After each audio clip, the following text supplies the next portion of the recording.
Well, thank you all for your time and your interest in the subject of landmines in the Civil War. America's Buried History is a book that took me 8 years to write. It was a labor of love. I got through it through passion, out of personal and professional interest, and you'll see why in the first few sections of this presentation, where I'm going to introduce the Civil War and landmines very briefly, but also talk about the global landmine crisis. And that's how I was introduced to landmines personally, which is part 2 of this presentation. And that'll be about maybe 5 to 7 minutes. And then what I hope to do in the remainder of the 30 to 40 minutes that we're together is share with you what I've found and researched and discovered and explored of landmines in the Civil War.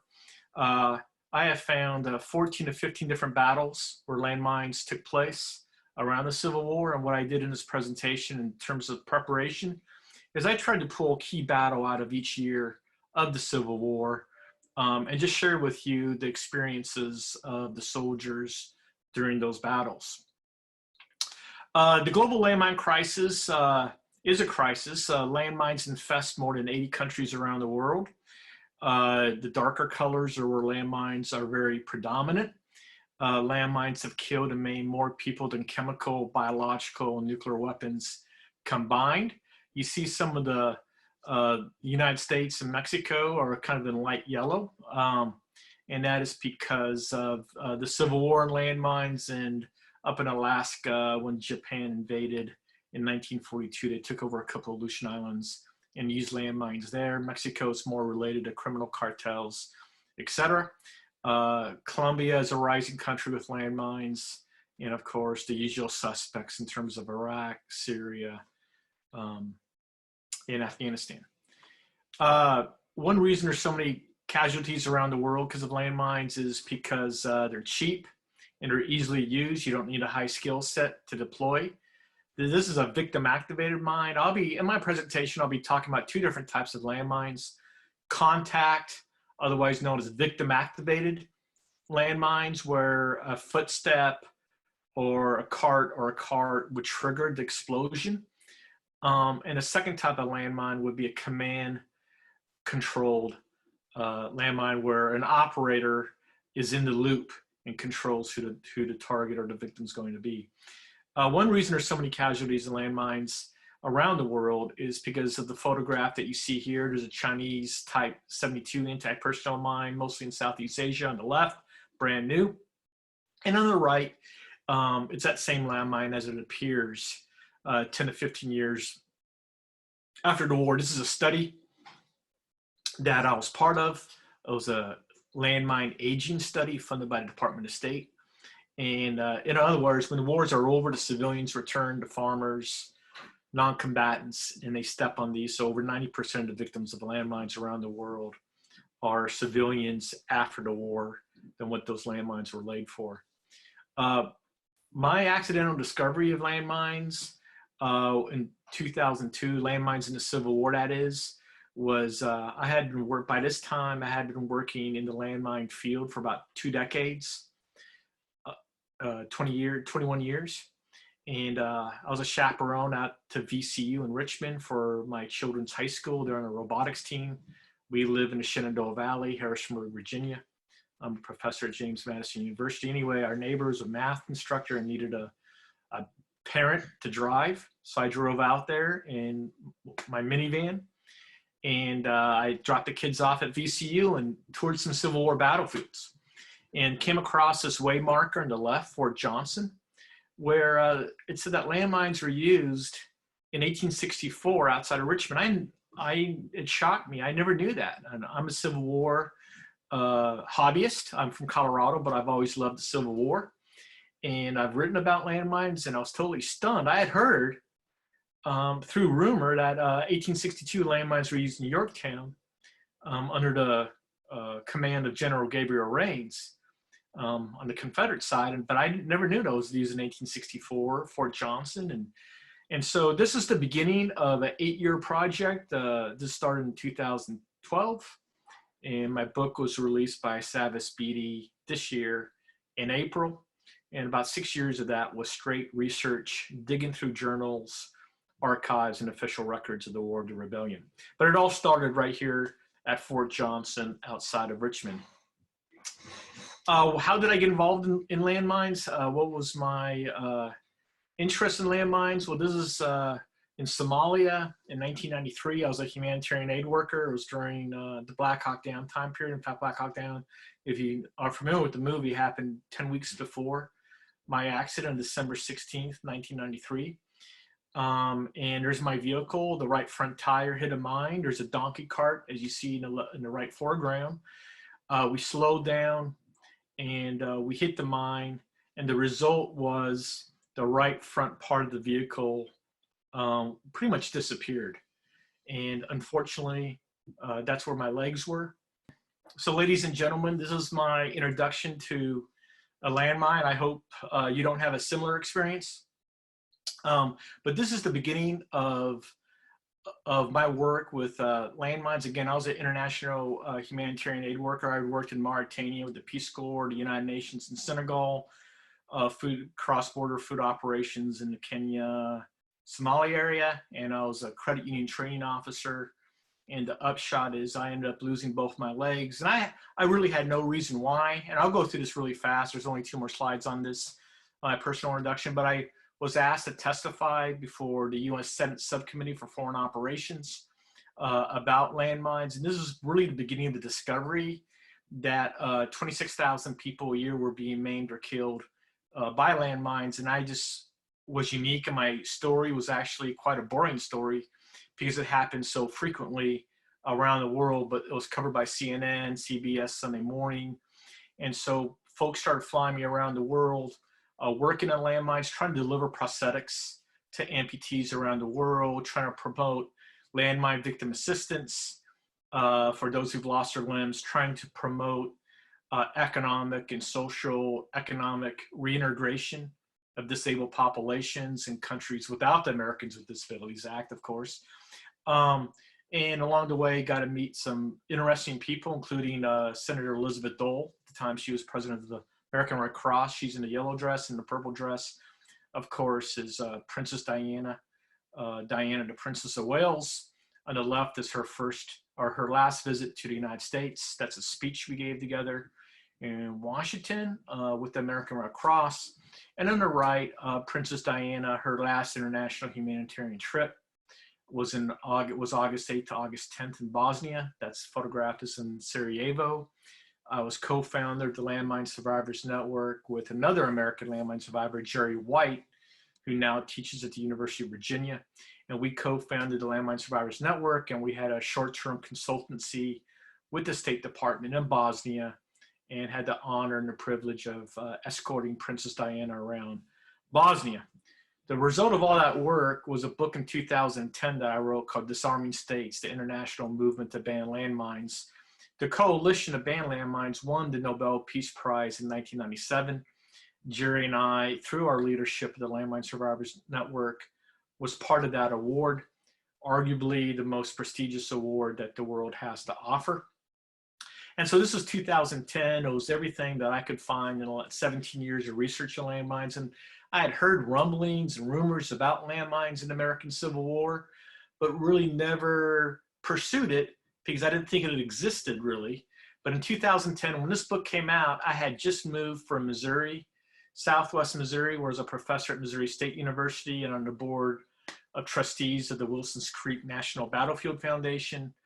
Moved to Virginia in 2010 when I discovered 2 years later the Fort Johnson landmine issue. So what I hope to do here in the next 30 minutes or so is talk about the evolution of landmines in the American Civil War. My argument is that the American Civil War was the first time in the world's history that landmines were used on a widespread basis. Americans would not face landmines in hostile combat again until World War I. A couple decades later, and many more decades later, Americans would not use landmines until World War II. The beginning of the story is the Union Anaconda Plan to shut down the harbors. The Confederate government made an effort to try to break the blocking squadrons of the Union, and it came up with many different types of tools and techniques to try to break the squadron. And they sank money into the development of water and naval torpedoes. One interesting point for here is that many, during the American Civil War, called landmines torpedoes or land torpedoes. There are other names for landmines, including subterras, infernal devices. And so landmines were never used during the American Civil War. And I think that's one reason the research has been so lacking in this field, is there's different terminology. But these were water landmines, propelled, stationary. Also spar torpedoes. I know some of you have probably studied the spar boats. It's a torpedo boat. The explosive is on the end of a pole. And it's essentially, I want to say, it's something short of a kamikaze attack, in the sense that the Confederate seamen would plow towards a Union naval vessel, and before contact would jump off the boat. There was casualties, and this soon became obsolete for several reasons. But the purpose I'm showing it to you today is this previous slide and this slide, is that this technology was later brought on land and integrated into the Confederate use of landmines, the technology, the men, and the theory of war. This is a water keg torpedo. It's in the West Point Military Museum. This is a stationary water mine.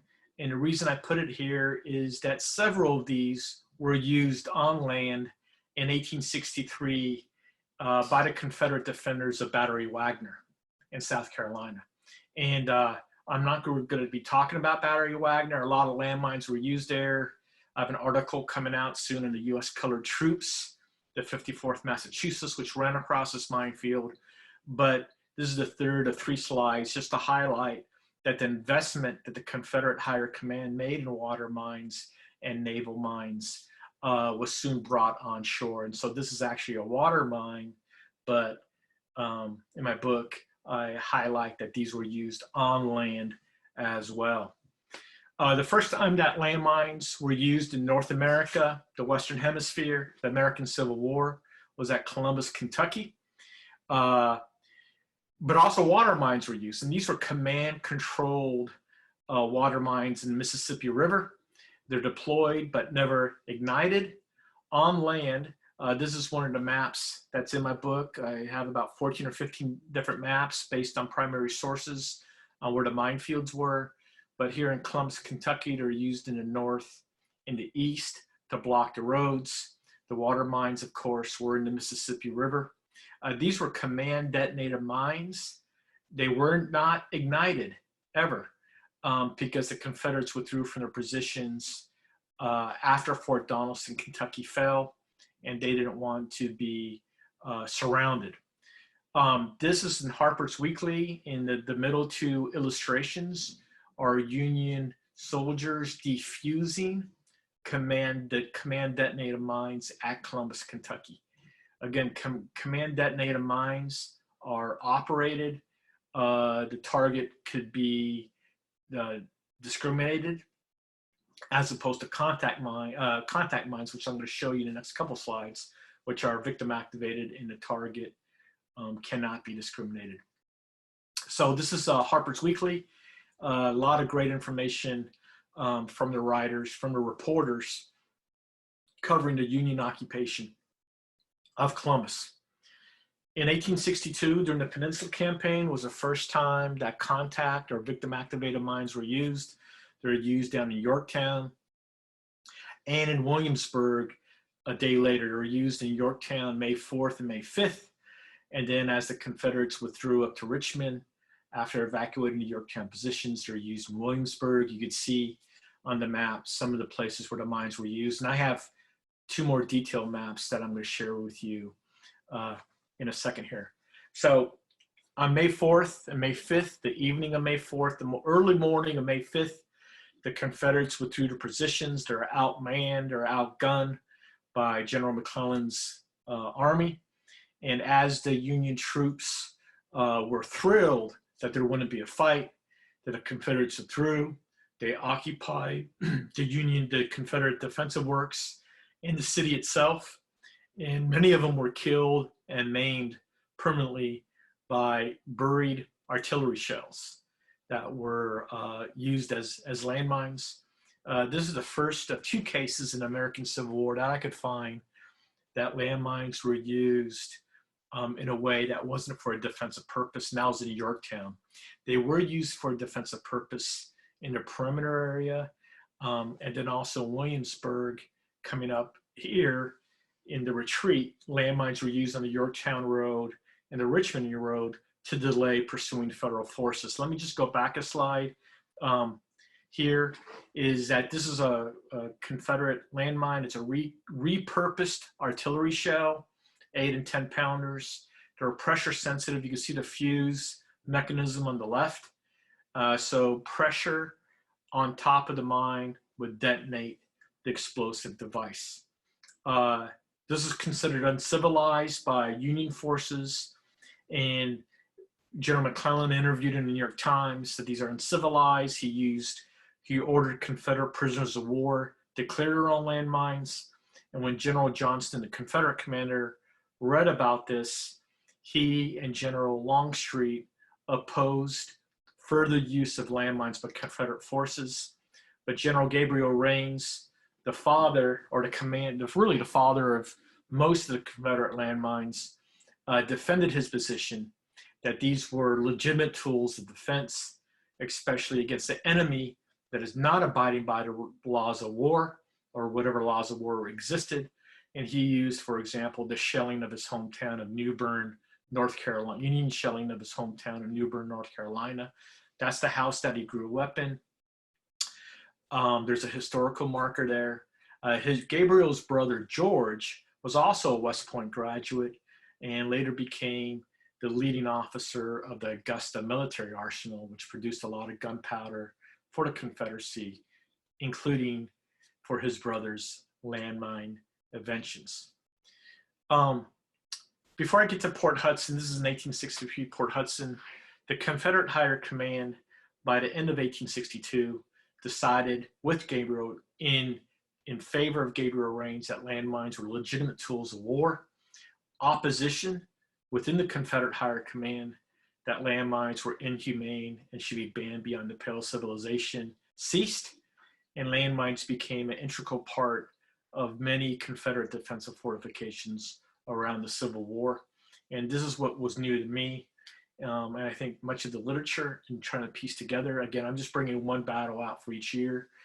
The reason I picked Port Hudson is it's the first time that I could find in the world's history that both command and contact / victim activated mines were used. And all of them were composed of repurposed Union artillery shells that didn't explode.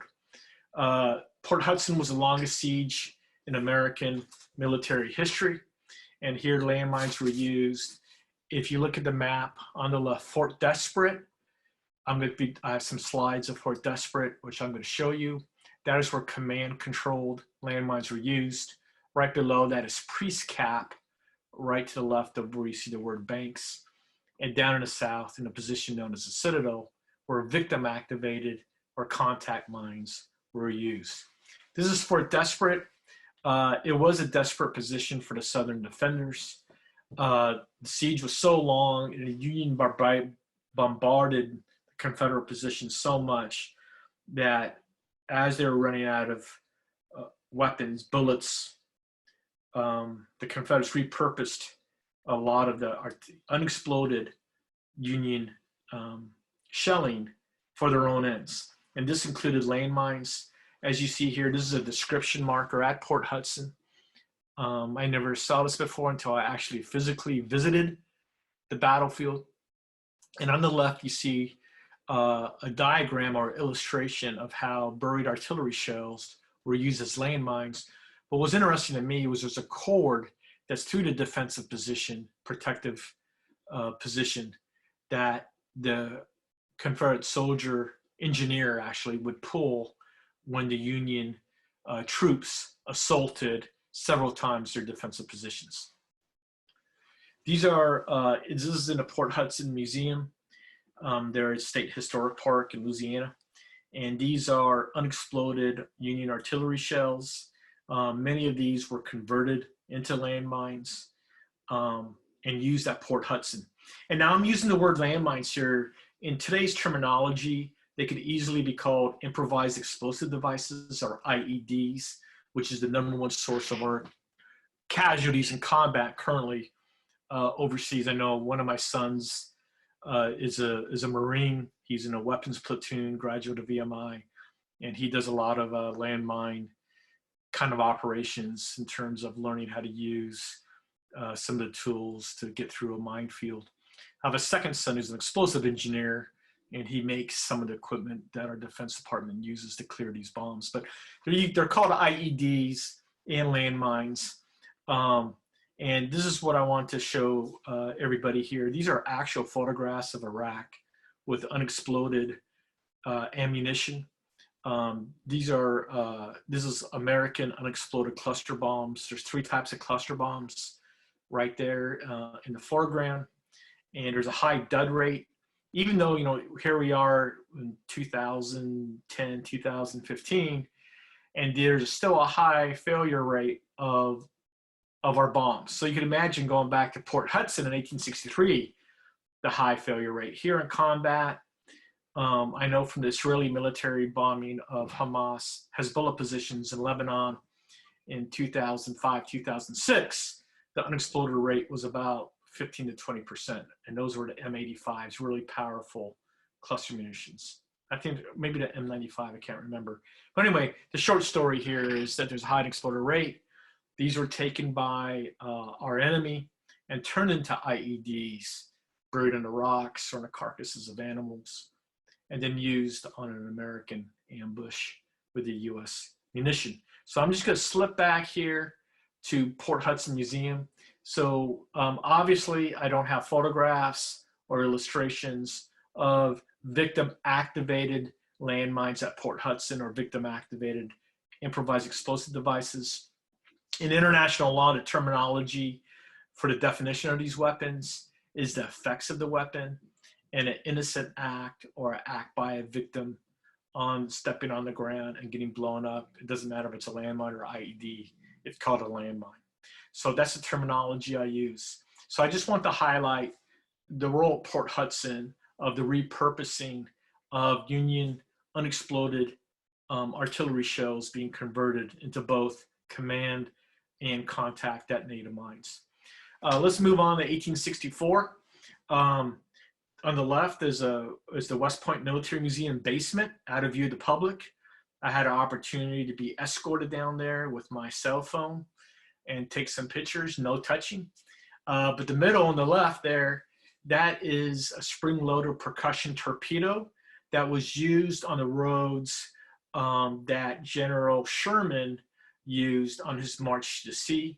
And this type of landmine was used in Pooler, Georgia, just outside, just west of Savannah. And so here's these mines in the West Point Military Museum, all of them, there's 13 of them, all of them were considered water mines or mines used in the water. And in my research, I found that 2 of these weapons, these water mines in the West Point Military Museum, maybe 3, but at least if I'm just going off my memory, I'm getting old, not thinking as well, but were used on land.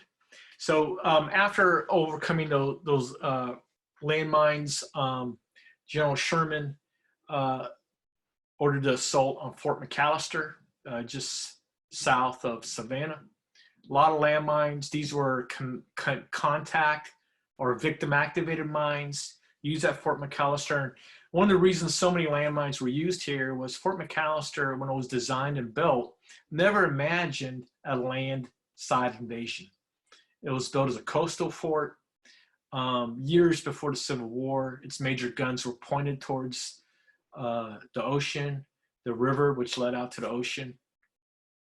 And much like Aqaba and T.E. Lawrence in World War I, Aqaba, Jordan, they took the fort from the landward side because the major guns were not pointed towards the land but out to sea. But here, landmines had to be used as a force multiplier to overcome the weaknesses of the landward defenses at Fort McAllister.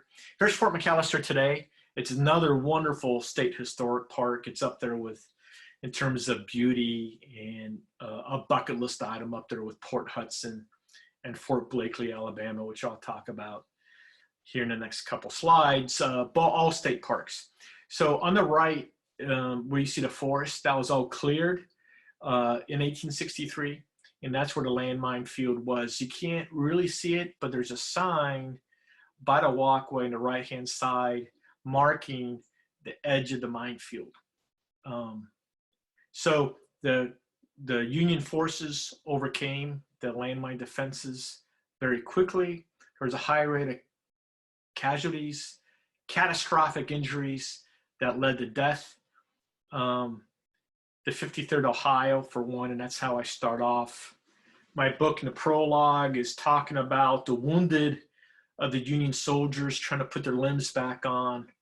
And I could emphasize with that because that was my personal experience trying to put my right foot back on. My right foot came off, still attached by skin. And I was trying to put that on after tying tourniquets myself. And so reading the letters and the personal memoirs of the Union soldiers who witnessed these horrific injuries of their colleagues really stopped my heart because I was reliving my own experience. There's the sign on the left that I pointed out. That's an up-close personal shot of the mines, and there's one of the actual mines on the right-hand side. That's in the State Historic Park Museum of Fort McAllister. Sort of same design as the ones used at Yorktown. Moving on to 1865, I would like to highlight 3 battles in 1865 where landmines were used, only because as the war started in 1861, they were only used in Columbus, Kentucky. And in 1862, it was only during the Peninsula Campaign. But as the war went on, 1863, 1864, 1865, as the Confederate Army became outgunned, outmanned, increasingly desperate, increasingly trying to hold on to defensive positions or retreat at a rate that they could maintain their equipment and their men and their wagons and the wounded. They used landmines to delay pursuing federal forces. There are more and more occurrences of landmine use in the Civil War. So anyway, in 1865, I highlight Fort Fisher. And I highlight Fort Fisher for a different reason than the previous examples. Again, I'm just giving everybody here a sampler of landmine use at different battles throughout the Civil War and throughout the Confederacy. Fort Fisher had the largest formal minefield in the South, probably in the world, up until this period of time. And there are command detonated mines right on the landward position of Fort Fisher. Fort Fisher was designed, like Fort McAllister, to defend from a naval assault. During the day and evening of January 13th, the largest federal naval bombardment of a land position took place. And inadvertently, the artillery shells from the Union, when they exploded, they broke the electrical wires leading from inside the fort, from the Confederate defenders, to the command detonated minefield. And so when the federal assault took place, there were no landmines that were operational. And the Union forces ran right over the minefield, suffering no casualties from landmines, and took what was then known as the Gibraltar of the Atlantic down fairly quickly. And there's been a lot of research on this by a lot of great scholars, and I'm not a Fort Fisher expert, But one reason is that the landmines were not functioning and the Confederate defenders depended on these landmines. And unbeknownst to the federal forces, the landmine field was inert because the wires were exploded, were broken. In contrast, at Fort McAllister the year before, just down the way from the Atlantic Ocean, those were victim-activated mines, which the victim determines who the victim's going to be. And here, these are command-detonated mines. Two more battles, Spanish Fort, which is in Alabama, on the eastern side of Mobile, Alabama. And you see on the left, Spanish Fort, the front of the defensive fortifications. The woods were cut down to create clear lines of fire. A lot of landmines were used here. And just for the viewers to see, down there's Fort McDermott. It's not a separate fort. It's a southern position of Spanish Fort. And I discovered, I was on my way to Fort Blakeley, which is 7 to 10 miles north of here. But I just happened to stumble across Spanish Fort because I did hear and did read that landmines were used here. And here, sure enough, here's Fort McDermott. Spanish Fort is buried underneath a housing subdivision. And this is part of the housing subdivision, Fort McDermott. Again, I'm just going to go back one slide, not to get you all dizzy or anything, but look at Fort McDermott just north of the map of Spanish Fort titling. And this is Fort McDermott today, where you see the Confederate flag up on the hill.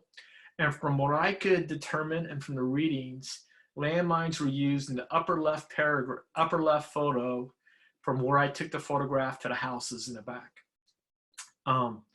So I just thought that was interesting to finally visit a place that's under a housing division where landmines were used. Fort Blakeley, just up the road there from Spanish Fort. Unlike Spanish Fort, Fort Blakeley is entirely preserved. It's a wonderful historic fort. Highly recommend it. There's a picture that I took from the City Museum on how Fort Blakeley looked. And down below is the battlefield today. You see my pickup truck there. And I only put it there, it rained very heavily the night before I visited. And that day, as you can see, it was clear blue skies. It was during the week. Nobody was there. It was during the spring. And I started walking around exploring the sites. You can see a Union trench here on the left. And the Union charged right behind my truck towards the Confederate positions on the afternoon of April 9th, 1865. And there were many landmines that were deployed there, which I'll show you in a second. But just in a personal story here, this photograph, this is the first time I realized that I was standing on land that had hosted landmines since my accident, since Somalia. And a chill came across me when I realized that Americans had died from landmines on this land. And I even kind of thought for a quick second and then quickly exercised it, which was my next step, could be my last. And I had already lost, my legs to one landmine. I wasn't going to lose my artificial legs or my life to another one. But anyway, then I walked back to the truck. But this is actually where the mines were used at Fort Blakeley. These are some different pictures. My truck was off to the left. In fact, you can see my truck way back there in the background on the left photo. But the Union troops, these were the U.S. colored 47th, 49th, 51st, and also the Ohio. And there are a lot of Iowans who charged across the battlefield towards the Confederate positions on the right. And many were killed by the mines themselves. Let me just take Iowa back. I know it's Ohio. This is redoubt number 4. There are 9 redoubts, but the U.S. colored troops were an instrumental part of this attack. Here it is. Oh, I was right. Okay, so there is the Iowa there. This is another map that I had worked with Al Jesperson. You see his name here. He does a lot of maps for a lot of Civil War books, but he worked with me on developing these maps for the book and trying to place from the personal records of the soldiers where the landmines were. And there you see the landmines in front of positions number 3, 4, and 5. This attack took place in the afternoon of the morning of the Appomattox surrender. Of course, they did not know that, but this is the last major infantry assault of the American Civil War. In sum, these are the battles that I explored where I could find landmines. I'm sure there might be more, but I spent 6 years digging through torpedoes, infernal devices, subterras. There's a lot of research challenges to putting this chart together. One is that the Confederate Torpedo Bureau, which I didn't talk about, but I should have. It was the first organization in the world's history to develop landmine doctrine and produce landmines. President Jefferson Davis did not want replicas of the manuals to be created for fear that they would fall into Union hands. The Torpedo Bureau fell under the Confederate Secret Service. So a lot of the folks the men did not want these materials or information on themselves. Also, the Union had stated that they would execute any Confederate soldier using landmines or caught ordering the use of landmines, so they don't want to be associated with landmines. And when the Confederate government evacuated Richmond in the spring of 1865, much of Richmond burned, but especially the Secret Service archives were purposely burned. So there's not a lot of research out there on our primary sources, but I did find a lot of primary sources. Originally, my bibliography was over 20 pages, but then instead of listing all the letters of the official records of the war, the rebellion that I put in my book, I condensed maybe like 10 pages into 2 lines. But it's all in the footnotes, all the letters that I could find and reports, mostly in the Union side of coming across landmines. Back at the chart here, command detonated mines were used in 3 locations. Tripwires as a triggering device were used in 3 locations. Pressure mines, what I've been saying is contact mines or victim activated mines, are also called pressure mines, were used in many of the battles. Nuisance mines, in my definition, are mines that are not needed for a defensive purpose, were used more for to cause trouble and mayhem, and those are used in Spanish Fort and at Yorktown. And then delay mines, just as a tactical device to delay pursuing federal forces from the Confederate retreat. So what you see here is 8 years of research, a lot of blood, a lot of sweat, but it was so exhilarating to research for and write this book, but it was also so exhausting that I actually feel like, I don't know, that I need to go into hibernation for a while and come out with a few power bars and Red Bulls to wake up and see the sunrise again. The past is prologue. The top left is a photo you've already seen, the West Point Military Museum basement with 3 of the 13 water mines. Down below is another couple water mines. And then in the upper right are Iraqi ISIS artillery shells and landmines triggered to be IEDs and used as landmines.